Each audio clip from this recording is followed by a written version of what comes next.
So as a kid, I did pottery lessons with my aunt, who taught me on the wheel, and then my P5 teacher taught me in primary school, and she gave me a wheel for my shed, and I used to sit out there for hours. And then I hit teenagehood rather hard, emigrated, and about 7 years ago, I finally got back to pottery. Welcome to today's Ask Austin. Today I'm speaking to Renae Bell from Yellow Door Studios. This video is sponsored by Artisanry. I'll tell you a bit more about them later. Hi Renae, how are you today? I'm good, thanks, Austin. How are you doing? Yeah, I'm great, thank you. Thanks for giving us your time today. Do you want to tell us a bit about what you do? I can see some pottery in the background, so I guess that's a bit of a giveaway. You can. I am currently in my studio. This is my throwing area. All my shelves, the pieces drying. And I am a potter. So I started as a kid. You might be able to tell I'm Australian. So as a kid, I did pottery lessons with my aunt, who taught me on the wheel. And then my P5 teacher taught me in primary school, and she gave me a wheel for my shed. And I used to sit out there for hours. And then I hit teenagehood rather hard, emigrated. And about 7 years ago, I finally got back to pottery. So I did adult learning courses for just over 4 years. And then I bought a wheel and kiln. I shouldn't say opened my studio. I bought a wheel and kiln and started kicking the children out of their playroom. And nearly 2 years ago, I started my business up and started selling my wares. So Brilliant. Yeah, it's grown really quickly since then. Great. So whereabouts are you based? So I'm in Edgehead. So it's a home pottery studio. So it's in our home. It's just in the conservatory off from the main lounge room. And yeah, just outside of Parkhead. So we've got a fair bit of space and a shed to put the kiln in, doing the country living thing, you know. This episode of Ask Austin is presented in conjunction with Artisanry Co, a marketplace and community for artisans, crafters and artists, taking care of the business side of the creative process. To find out more, go to www.artisanryco.co.uk. So how long did it sort of take you to learn to be proficient at being a potter then? Because I believe it's not as easy as it looks. It is so not as easy as it looks. Oh, I wish it was as easy as it looks. I still watch people and think it looks easy for them. It took me, there was learning as a kid, which actually amazingly helpful. It was surprising when I did the adult learning courses just how much more proficient I was at it than others. But to be honest, that was 2 hours a week in the evening, and it was nowhere near enough. I did not get anywhere near good until I got my own wheel and could sit at it for hours upon hours. And I would say I felt proficient after about 1,000 pots. Wow. Yes. There's been a lot of people who have gotten adequate birthday presents. Did you keep all the ones that didn't work out, or did you chuck them? I've got lots. I've got a little shrine in the house that's on an old spice rack. Brilliant. All these terrible, terrible pots. Well, you can always keep them for Christmas presents. Yeah, I think those are more the ones that, go into some museum in 1,000 years' time. Yeah. Fantastic. Okay, so do you want to tell us a little bit about what kind of products you make? I can see some plates in the background, but what else do you make? So I started with trying to get a bread and butter line, because when you start a business, especially in the arts, something you can make a lot of. So we got a puppy just before I started the business. So of course I made the puppy some dog bowls with its name on it. Excellent. Cooper the studio dog. And yeah, it was pretty easily onto a winner from there. So I do personalized dog bowls and pet bowls. I've done rabbits and everything. And then I branched out to doing mugs. And I started doing kids bowls with their names on it too. Brilliant. But other than that, I mostly do commission. So quite unusually as a potter, I do a lot of bespoke custom orders. So people will tell me exactly what they want and I will try to produce something to that standard. Everybody always seems surprisingly happy, but I'm always like, oh, I don't know. I guess it's just that creative perfectionism. You always look at it and think, I could have done that better, but yeah, yes, and by the time you've finished it, you're already better than where you were when you started it. Absolutely. No, that's great. So, what products do you enjoy making the most? Oh, I would say, so currently I've been doing, you can see a lot of the plates, I've been doing loads of dinnerware, which I am really enjoying because it's being appreciated. Suddenly in lockdown, people are looking at their dishes 3 times a day and realizing that perhaps they might be something they want to invest more money in and have nice, enjoyable plates to eat off. Yeah. And the thought of that, of making them and knowing that they will have those plates for the next 20 years is quite heartwarming, that they're going to be such a part of somebody's life, that you know, we pay so little attention to things sometimes, and it makes such a difference because obviously I know I eat off all my own plates. Yeah. So I guess like plates as an example, is it full sets people are buying, like 6 or 8 or something like that? Yeah, so it's usually a lot smaller actually. I mean, unsurprisingly at the moment people aren't having big dinner parties. True. So I've had a lot of orders of 4, so they're, you know, people ordering cereal bowls for the morning so they can sit down with their family and have a nice set. Yeah. And yeah, I really enjoy that. And I enjoy that I can make them how they want them.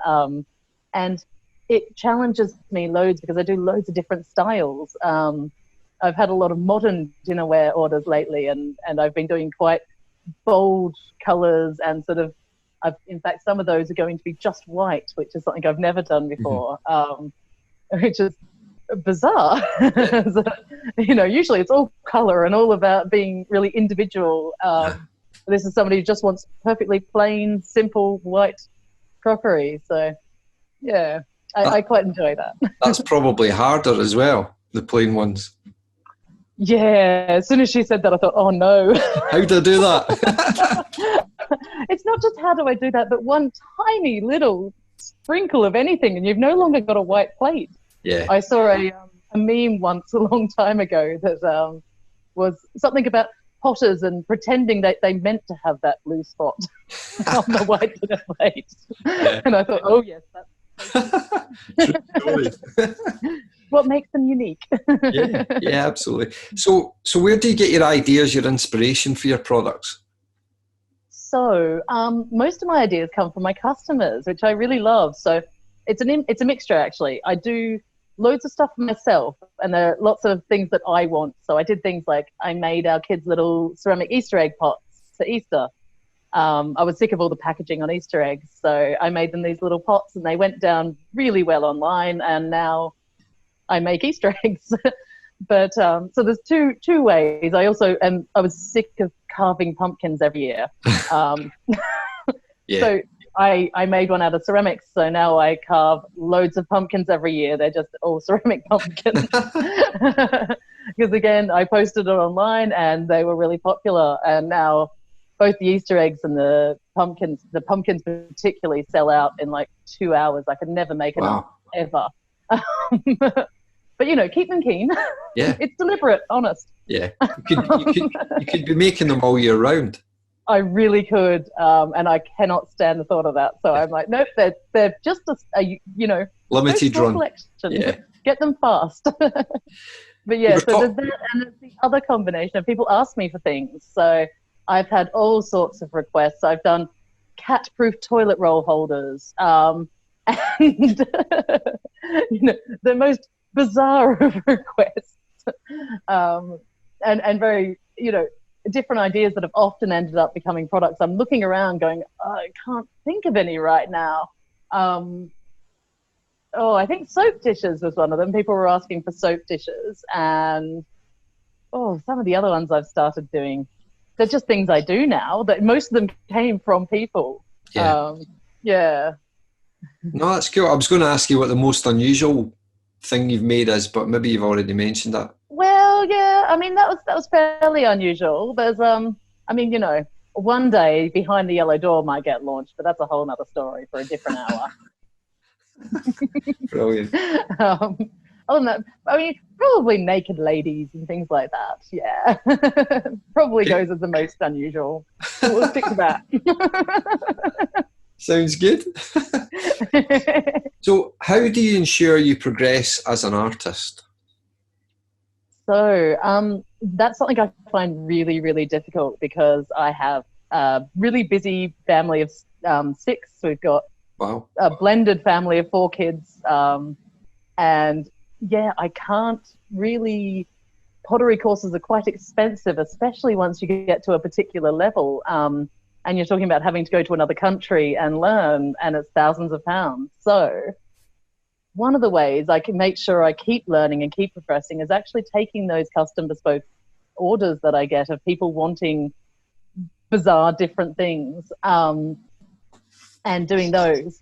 And another way I do is I often set myself little challenges and throwing bigger and better. And, you know, I mean, you're not meant to say anything like this, but there may have been a quite a while of maybe going on the Great Pottery Throwdown. So I did spend a lot of time trying to get things under certain times and trying to work out whether I was actually anywhere near good enough. And sadly, I think the answer is that I'm too good. I didn't get in at all this year. I didn't even get the interview. Next time. No, I think that's official, actually, because I got very close the first time round. I think that's official. I'm too professional, apparently. So what else do you get up to in your spare time?